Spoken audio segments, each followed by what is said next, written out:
So my name is Stavros, and we're here to talk about NoSQL. So these past few years, this past decade, we've seen NoSQL rise in popularity a lot. We've seen people abandoning their long-term Postgres databases for Mongo.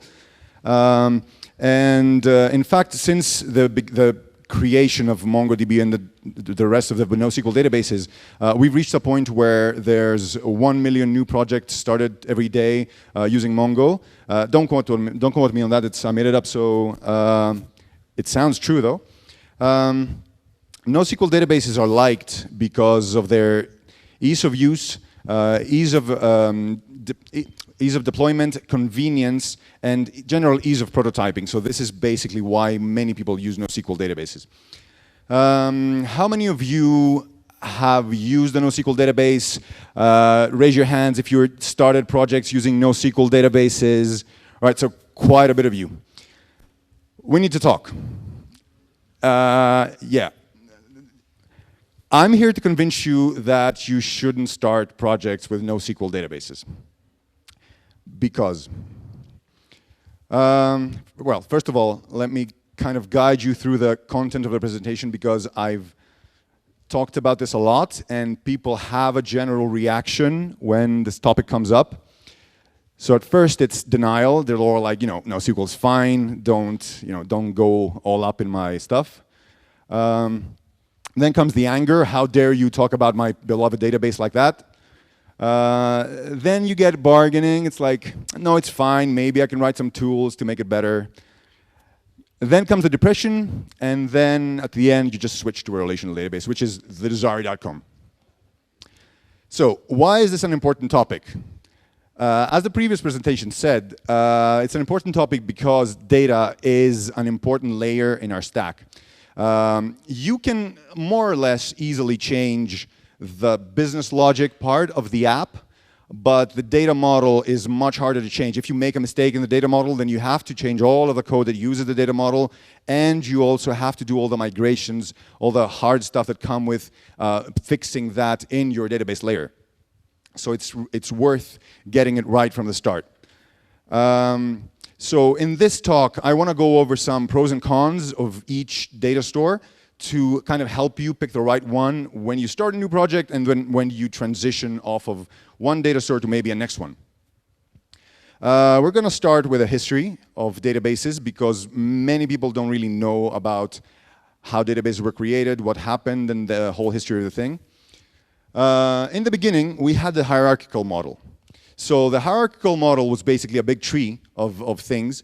You had a root element, and you had many elements in the database. And then when you wanted to get something, you had to go into the database and look at the root element, and then go down to a child, and then to another child, and get your data like that. But if you had, for example, a store where you have a product, and a product has a brand, then if you needed to get a list of all the brands, you had to go through all of the products and then go down into the brand, and then get it back through code. That should sound familiar so far. There were some attempts to fix this, mainly the network model of databases, which kind of said that if you have a child here, you should be able to not only have one parent, but to have another parent. But that quickly grew kind of unwieldy because you had to go to multiple parents and traverse relationships, and you still needed to know the root key anyway. Then Edgar Codd came in the 70s and invented the relational model, which did not exist. There were no relational databases before he invented them. So that was cool, and not many people remember that. In the beginning, when he described the model with all the tables and tuples and stuff, people were kind of not believing that it can be implemented efficiently and we can have an efficient database with that model. But it was implemented efficiently, and we managed to make it so popular that then people forgot that there were other data models before this. It became so widespread that nobody literally used anything else apart from relational databases. So since nobody remembered that we already had the hierarchical model, we kind of went and reinvented it because we didn't want to have to think about how we're going to structure our data model. And we kind of sidestepped the whole thing, invented document databases again, and here we are now. But the problem is that thinking about your data model is good. You don't want to have to kind of kick the can down the road and say, I'm going to think about it whenever. Let's just throw a document in the database now, and then deal with that problem later. That's pretty much building technical debt into your code base. And there is going to come one day that sooner than you think that you're going to have to deal with it. Now, NoSQL isn't actually defined as anything. It's kind of defined in terms of what it is not. So like atheism is the absence of God, NoSQL is the absence of SQL. You don't have a thing that says, you are a NoSQL database now. There are many types of NoSQL databases, and the different types of SQL databases have different characteristics and different they have many differences from relational databases. Namely, they're different in schemas, relations, ACID, and joins. Many have them, many don't. We're going to see what each one is and how it works right now. So schemas. Schemas are an important part because data has a schema anyway. It's not like you're going to get data that's schemaless. Unless you have completely formless documents, you are going to have a schema. For example, if you are implementing an online shop, you have a product, you have a user, you have a cart, they have a relations. The cart has products in it, the products have prices, they have brands. All those things are relations, and they need to be codified in the code or in the data. What we usually do is we express those in code.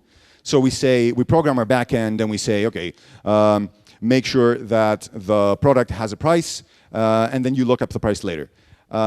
When this is done, the difference here is that when you're using a NoSQL database like this, your schema is codified in the code, and you enforce it when you read data from the database. With a SQL database, with a relational database, you enforce the schema when you write the data in. So when a user enters something like for a word instead of a number, when you wanted to say to have a price, the database that has a schema will recognize that and say, okay, this field is supposed to be an integer or a float or a decimal. This user has made a mistake and I don't know what to do, so I'm crashing. So that's better because you can tell the user, okay, you're doing something weird, stop it, do the right thing.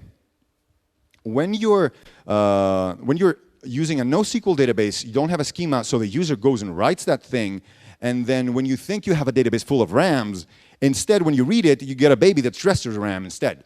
So that's not where you want your program to break and to error out. You don't want a user who's unrelated, who came to your store right now, to be reading the products and then suddenly the server crashes because somebody else a decade ago entered some invalid data. So it's very useful to have a schema so you know what your data looks like in the database and you can reason about it. If you don't, you have to enter a lot of if checks in your code and you say, okay, if this field exists, if this field doesn't exist, do this, do that. Or you need to version your data and you need to have multiple versions where they will say version 1 has this fields, version 2 has these fields, and it's it really gets hairy really fast. Another good use of the schema is that you can use it as a point of contact where multiple services can agree on a certain way that the data looks like in a multi-service, service-oriented architecture, microservices kind of scenario. So if you have two services accessing the same database, you can get, if you don't have a schema, you can get one application thinking that it's going to write data a certain way, another application thinking it's going to read data a different way, and then you have a big problem. A schema pretty much ensures that that won't happen because the application that's trying to write the wrong thing is going to crash, and it's going to enforce the fact that the data has to be written in a certain way in the database. So relations are another big part of code. The same way that all data has a schema, all data has relations. So even though it's kind of a misnomer, relational databases are actually very good at handling relations. When you have a schemaless database, they don't kind of enforce the relations the way that a relational database does. But this doesn't really save you any time either, because you're going to have to think about this. You're going to have to add it in code. And what you save is basically, again, you save time up front, but then later on it will come back and bite you in the ass. So the good thing about having the relationships codified in the schema and in the database is that it lets you do things that you couldn't otherwise easily do. For example, you can say, I want each product to belong to a user, to a shop. With a non-relational database, you can delete the shop, and then it won't know to go and delete all the other data. But a relational database can know and will enforce this for you, so you don't have to write any other code. You just tell the database, I want to delete this shop, and it goes and deletes all the products as well, which may not be what you want, but it will happen, and if you want it, you can configure it that way, and it saves you a bunch of work. Joins. Joins are really, really handy when you want to collate a bunch of different data. So if you want a list of all the products in all the shops, you just do a join, and the database just gives you back all the products in all the shops collated with each shop, which you would have to write custom code to do as well. If you have to do some analytics, SQL is just unparalleled. You can write a 3-line query to get you any sort of data that you want, which you would not be able to do if you used a NoSQL database, because they're not really that flexible. You would have to write a lot of code of your own to get it to work the way you wanted. And since SQL databases are really good at fetching data, there's a lot of tooling, like you have dashboards, you have various things that can display the data that you just got from the database with a few lines of code.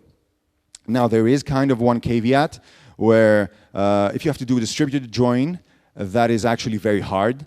It's hard for a database that lives in multiple machines to fetch data from all the machines and then to join them into one table and show you a coherent view of everything. So if you are using a distributed database, that is a hard problem. You should be aware of that. Many relational databases don't make that really very easy because it is a hard problem. They kind of all try to make it as easy as possible, but you should be aware that it probably will, kind of get you. ACID is a very, very big property of databases, and it's very useful. It's a collection of 4 properties. It stands for atomicity, consistency, isolation, and durability. And you need to know at all times which ones your data store guarantees. When you're using data store, you need to know which ones of the ACID properties it has. Atomicity means that basically any operation will be all or nothing. So you won't say, okay, if you're a bank, you won't say take 10 euros from X and give it to Y, but then your database. Okay. If your database crashes in mid-sentence, like now, you might get the 10 euros from somebody, but then not give the money to anyone, and they will just disappear. Atomicity kind of ensures that when you run something in a transaction, it will all happen or none of it will happen, which is very good to have when you want to create some operations that need to run all together.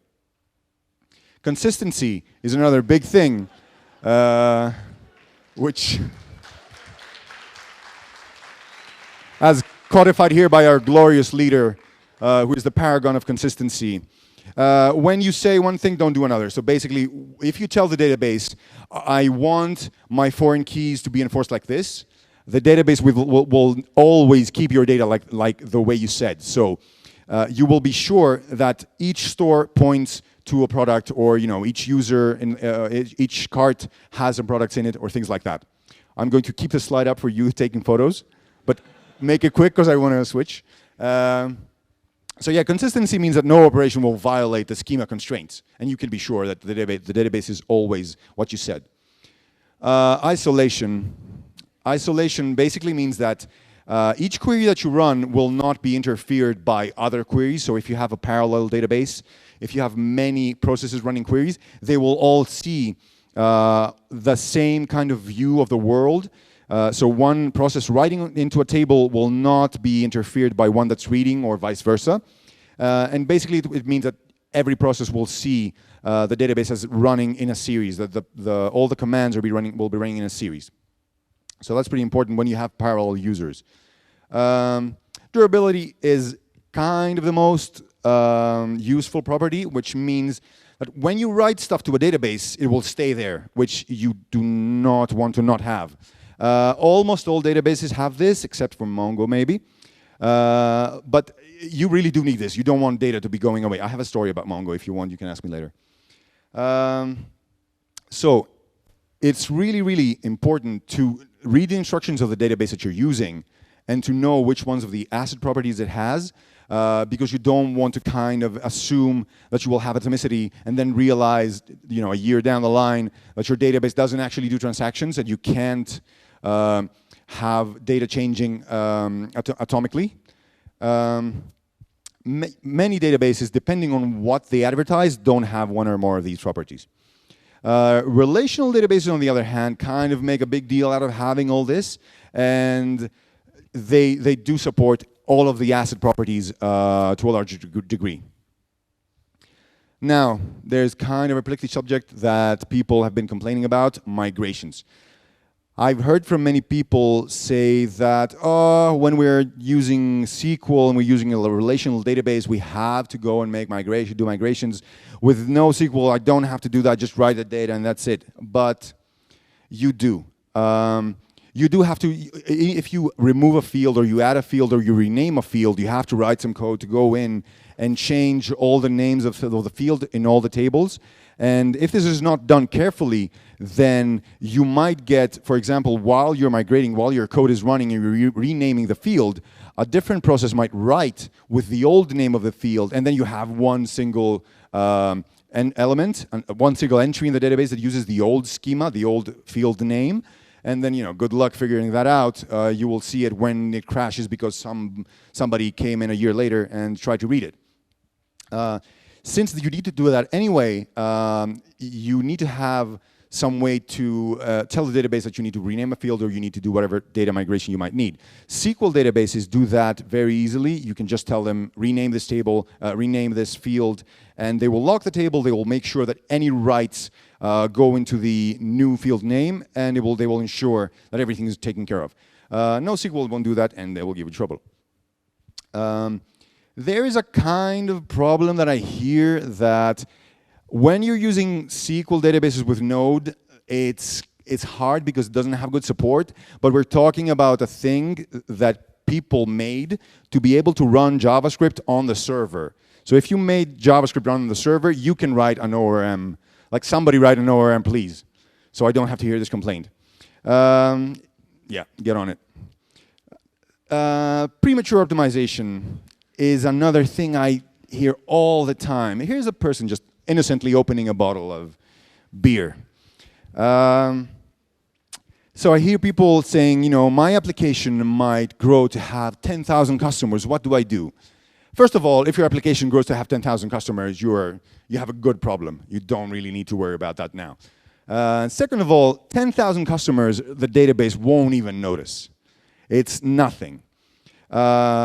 When you get up to like 100,000 active users per day, when you get up to 10,000 queries per second to 20,000, then you kind of have to start to worry, but you don't really need to worry about that when you're starting a project. Many people start with Mongo because, it's web scale, yeah. But the problem with that is that when you start the project, you won't actually know what kind of scalability problem you will hit.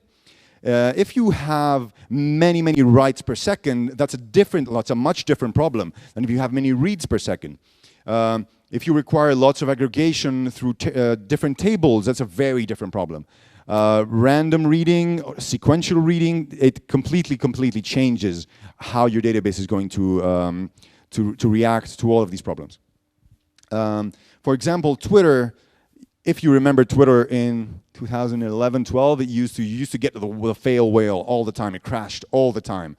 They had an interesting problem because, for example, Justin Bieber has, I don't know, like 20 million followers, something crazy. So when Bieber tweeted and all these followers loaded their feeds, the database had to go to Bieber's feed and figure out what he said 20 million times at once. And then it had to show all the followers what the recent tweet was. So that's a problem that they had, which they solved by basically delaying the tweet going to people. So they did it by, when you tweet, your tweet actually gets copied to all of your followers, and each follower has a queue of all their tweets that they're going to see, and they see that when they load their feed. So each one has a personalized feed. This is a problem that they could never have anticipated when they were creating Twitter. So any choice of data store that they would have made would not have made a difference because they would have hit this problem which they couldn't have seen. So the point of what I want to say basically is that if you want to start a project, a relational database or Postgres, MySQL, whatever you want, I recommend Postgres. It's a great default because it will give you all the tooling that you need from the get-go. Now, databases, especially NoSQL databases, are specialized tools. They're not something that you get and you throw into a project and then it will work.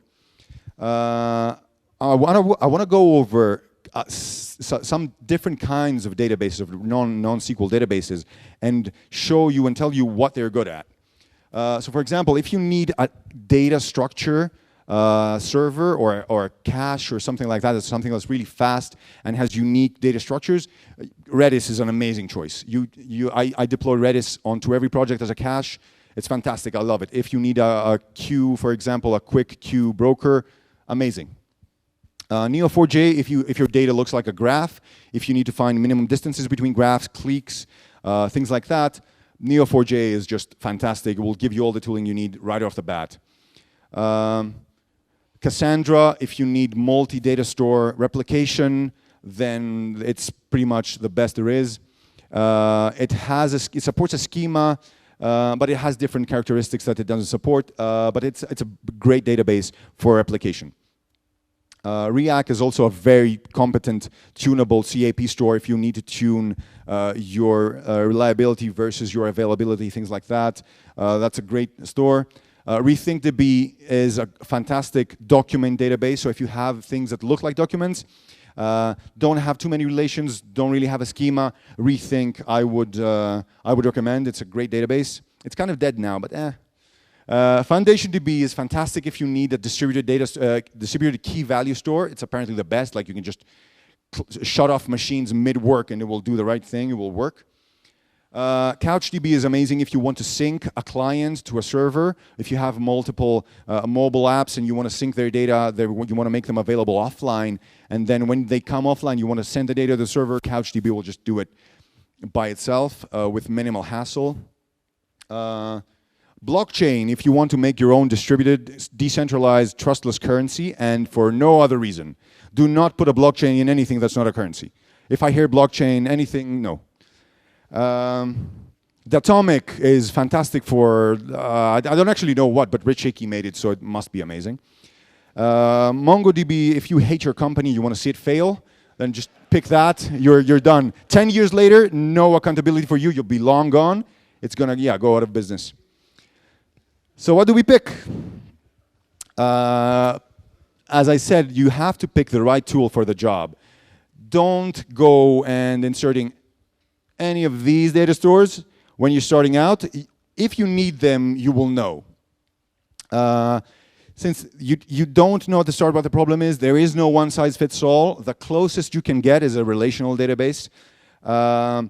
Pick Postgres, start your project, run with it, kind of see how it works, and then if you hit scalability problems, you have so many users that you don't know what to do with them, then you're presumably going to have many paying users as well. Otherwise, I would reconsider my monetization strategy, unless you're going for growth and you're going to get that VC money, so sure. After you hit the problems in your data store, you will see what exactly the problem is, and then you can pick one of the data stores that I mentioned. So everybody, I think, has a story about that kid they could not reach because they weren't too late. 4 years ago, I had a friend who asked me, well, he actually told me that he's launching a new company and he's building it on Mongo. And I was horrified, and I said, no, you don't do that. but I didn't really have good enough arguments, and it was too late for me to save him.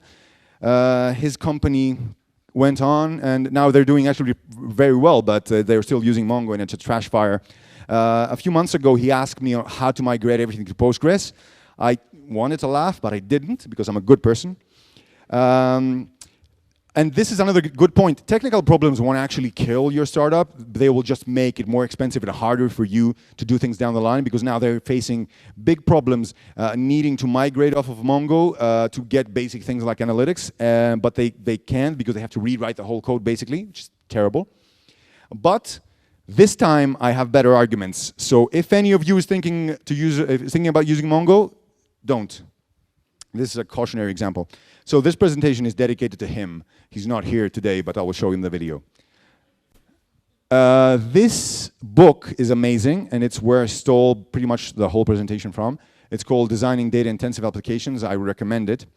I am way under time, so I will take many questions, hopefully. Thank you.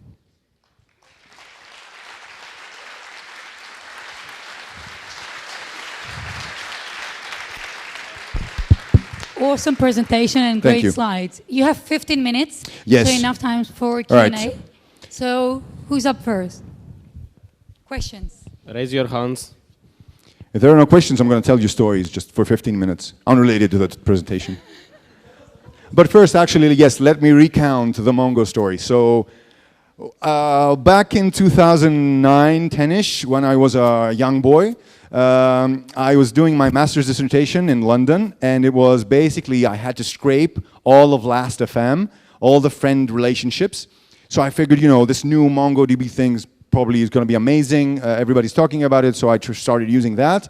I went to the site, I download MongoDB, I get it down, I install it, and I start running my scraper. It runs for a week. It's downloaded data like 1,000, 100,000, a million, 2 million.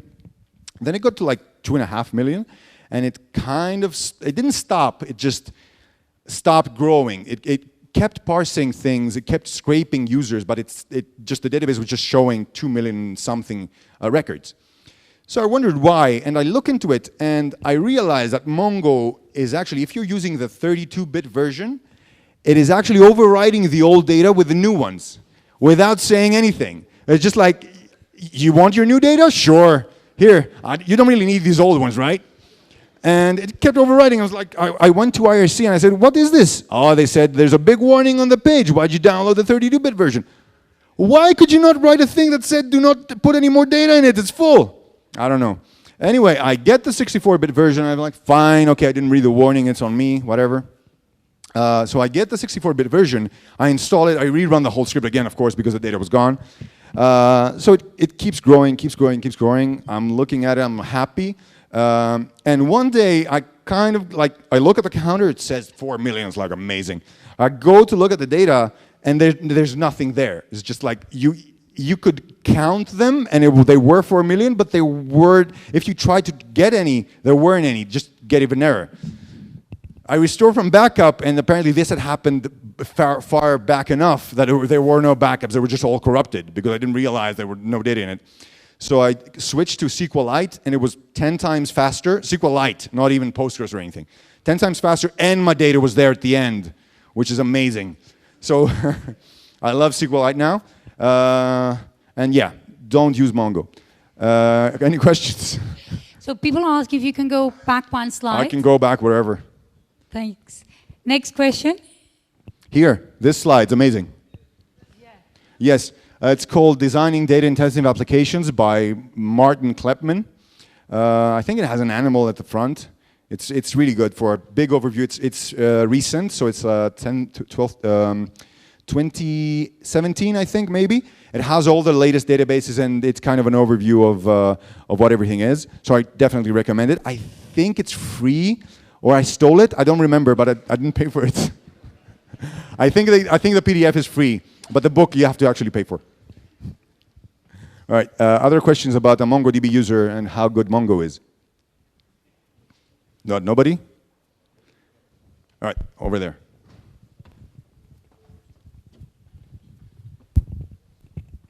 Thank you for the presentation. I I also have a bad experience with MongoDB, so...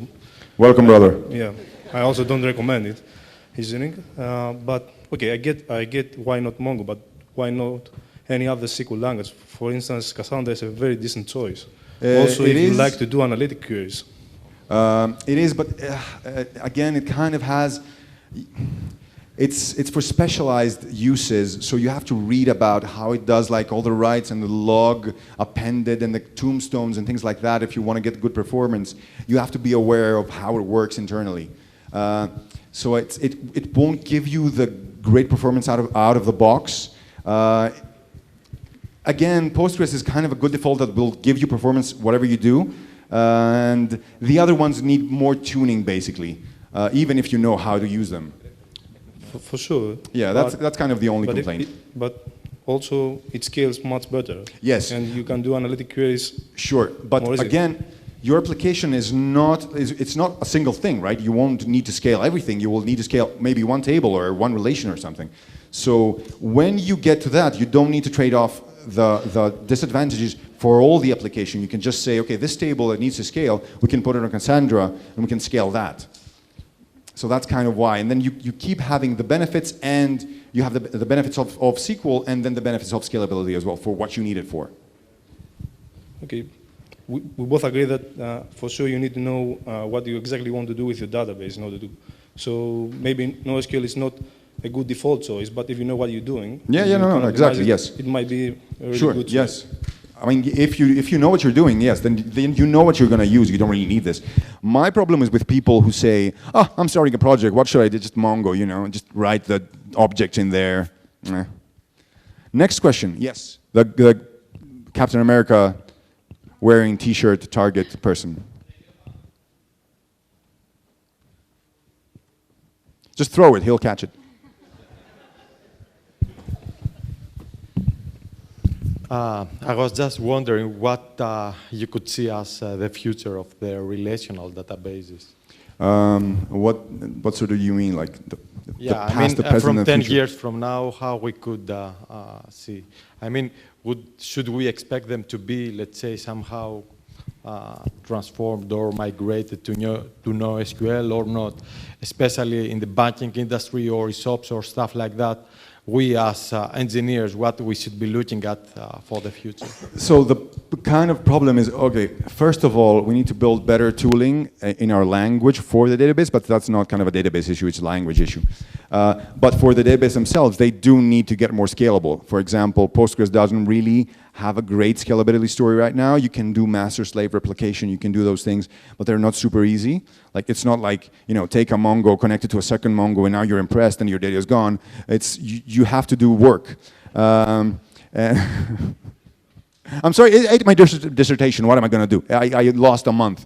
No, we need to get relational databases becoming more scalable and more easily scalable. If you could connect a Postgres to another, just tell it, oh, there's your master, and it connects and it gets all the data in, it replicates everything without me having to set up WAL fairing here and there. That's something we need to work on, and they are working on it. So I only see it getting better in the future. Next question. I have all day. I don't really have to do anything. You have 10 minutes. 10 minutes, wow. Yes. The gentleman, the handsome gentleman in blue. The handsome gentleman. Hey. Hello. I think it's, for their defense, we should say that MongoDB has improved since. Has what? Has improved since a lot, actually. But that's faint praise, though. I mean, if they hadn't improved, okay, sure. Everything else has it too. Let's be politically correct and say that they're also adding transactions this summer. Oh, yes, transactions. Cool. What, 2018 it is, years, yes. Okay, it's fine. Groundbreaking. Yeah. No, I'm sorry, you have a point, but it's not very good. Yeah. Agreed. Yes, the added transactions, amazing. Yeah. Training wheels. I'm sorry, but I'm not impressed by transactions in 2018, I'm sorry. Yeah, I know, I understand. I love you, though. I understand, yeah. Me too. So, two comments. Yes. One, I wouldn't be surprised if, so the NoSQL and SQL debate is probably not existing anymore. I wouldn't be surprised if we see more NoSQL databases with a SQL interface. like we see with BigQuery, for instance. So BigQuery is not a relational database, but it has a SQL interface. Yeah. That's one thing. And the other thing I wanted to say is that you mentioned that we can't do, so when you want to do analytics, you can't do it with Mongo, which is fine, of course. You can't do it, but you can't do it either with Postgres or MySQL. Okay, you can't, in a performance standpoint, you mean? Yeah, you kind of can, because you can still run SQL, but you need a column-oriented store. If you do it, you will destroy the performance of your app. So you need to migrate data, and there's OLTP and what's the other name, OLAP. So you need to separate the two. Yeah, if you're doing ETL, you need to use a data store that does ETL. But then again, like when you get to the point that you need to do ETL, you know that you have to do it. So you're going to get a column-oriented data store and use that. But by then, it gives you good enough analytics to know like if your users are going like this or if they're going like this. So, you know, you don't have to write a bunch of code. And your other comment, which one's the first one? The one about SQL and NoSQL not existing as a debate. No, the second one. The other one was about if you want to do analytics, you there was another one. Anyway, okay, anyway. I wanted, sorry? Oh yeah, the interface, right. Yes, even if you have a SQL interface on a non-SQL database, you kind of still need to know how it performs underneath, so you know what your trade-offs are. Like if it's distributed and it does joins, you know that if you're going to do a join, it's going to basically bring your performance way, way down. So you need to design around that, even though it gives you the same SQL database, and you can use the same interface, you can use the same libraries, but you do need to know what the underlying thing is. And again, that is a very specialized tool. It's not a great default. Even though things like CockroachDB, things like that, have been making good progress, I still think that you wouldn't use them by default, even those. I would basically just say use MySQL or Mongo. Jesus. Postgres, not Mongo. Last question. We had like 8 minutes. Is it 8? It's 8 now. Next question. Next question. Otherwise, I'm going to go, and I'm not going to be here anymore. You're too good to get off stage anyway, so right. you do have 7 minutes. Oh, okay. I'm going to do my stand-up routine. I don't have a stand-up routine. Go on. El Aguilos. Okay, 3 questions. This is going to be hard. Okay. Give us a use case. Yes. Where Mongo. I just gave you one. Sabotage. Corporate sabotage. No. It's amazing. Give us a valid use case, even if it is something like to train or a workshop or something. Give us a valid use. Or, okay, rephrase the question. Or add the second part to it. You were actually quite lenient on Mongo. You didn't mention that great Mongo security breach that happened a few years. But how come it exists then? How come it's still there? How come people are using it? For the same reason PHP exists. Sorry, PHP guys, I'm sorry. But it exists because it was easy to get started with. And then you managed to make it a good language to write in. But apart from that, because it's easy for people to get started with, because if you don't have to set up a password for your database, it's easier, but then you get some people logging in and stealing all your data. What a surprise. Our passwordless database listening to the internet was compromised. Wow, who would have thought? So a valid use case for Mongo, it's a trash fire. It's good for storing documents, but Rethink, for example, was so much better architected, and they started out so much better. And you just install it and you see the admin interface, it does scalability like it should. It's just much better. There are much better choices. Mongo is basically just going on momentum because it was easy to get started with, and you didn't have to think about all the stuff that you have to think about. So yes, I'm afraid, no. I am available to consult for Mongo if you want, but my advice is just going to be move off it. So it's free. I'm not a very good consultant. Any more questions? Over here? Over here? The gentleman with the shirt? No? All right then. Okay. All right, well, I don't want to leave you, but you guys are forcing me pretty much. We can see that. The gentleman over there. Next time I won't even bother with slides, just sit here and ask no questions. Anyways, what else do you hate? Well, you stole the microphone, dude. It's that guy. I thought you Give him the microphone. I'll get to you later. Hello. Hello. I'm really new to database and I'm just kind of learning things. But what I have understood that many big companies and for big data, they converted not converted, they use NoSQL. Mm-hmm. So since MongoDB has many problems, so do you reference some good NoSQL or the all NoSQL act like this way? No. The ones I showed in the slide are basically very good. And by the time, if you have a big company, you have competent people and they know what the problems are, they know what they want to use, but they know what performs well, they know what will solve the problem.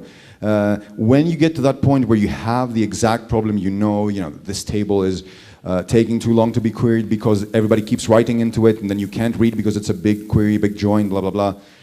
You need to refactor the whole problem or the side of the application that does that. You may need to change the data model as well. And a database is one of the tools that will help you do that. It's not like you just take the data and you put it on the database and the problem is solved. You might have to do some refactoring. When you're a big company, you have a team tasked to solve the problem and they will evaluate the data stores and they will figure out what to solve. There are good databases, there are very good NoSQL databases. Mongo is not one of them again, but there are very good ones. And you will kind of know when you get there. But for now, use Postgres or MySQL. It's cool. And then the thief over there. Thank you. I just made up a question. What else do you hate? PHP, Mongo? I don't hate PHP so much as I wish it never existed. But I guess like JavaScript took the PHP recipe and then scaled it up to 1 billion. Because, I can write front end. Now I can write back end. Because somebody made this thing. No. If in a language, basically what I say is, if the empty list is not equal to the empty list, you don't use the language. I'm sorry, but yes, if you compile 2 empty lists and they're not coming up equal, what am I going to do? And it was designed in 10 days, JavaScript. Anyway, don't let me rant about JavaScript. I'm sure you guys are all using it well. You're writing good applications into it. If you don't care about the kind of inconsistencies, more power to you, but do write a good ORM for Postgres because I don't want to see you using Mongo. How many times have I said Mongo? It should be a drinking game. And every time I say Mongo, you drink. Everybody will be wasted. Hello? Hello. Where are you? Oh, there here. you are. Okay, hi. There are some business domains that you end up when you design a relational database with the EAV model. Mm-hmm. Where actually you end up describing a schema on data, not on columns and tables. Okay. Is this a case that NoSQL can help, or you end up solving it in another way? Well, I'm not entirely sure what your data model looks like, but entity attribute value, which an entity is a table where entities are stored in rows. And you end up having attributes for each entity in other table. Well, so they can help there, but at first, Postgres includes a JSON field that, in case you don't know, that you can put attributes in.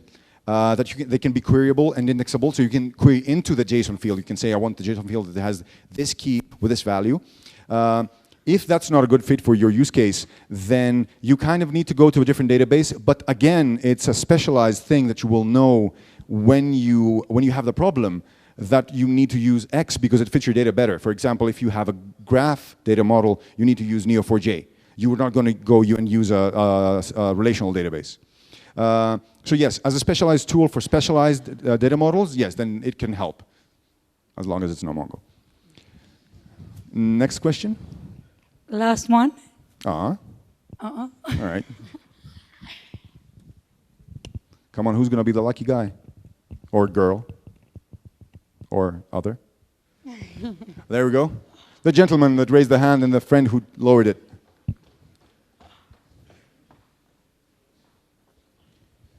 It's going to take a while. Sorry.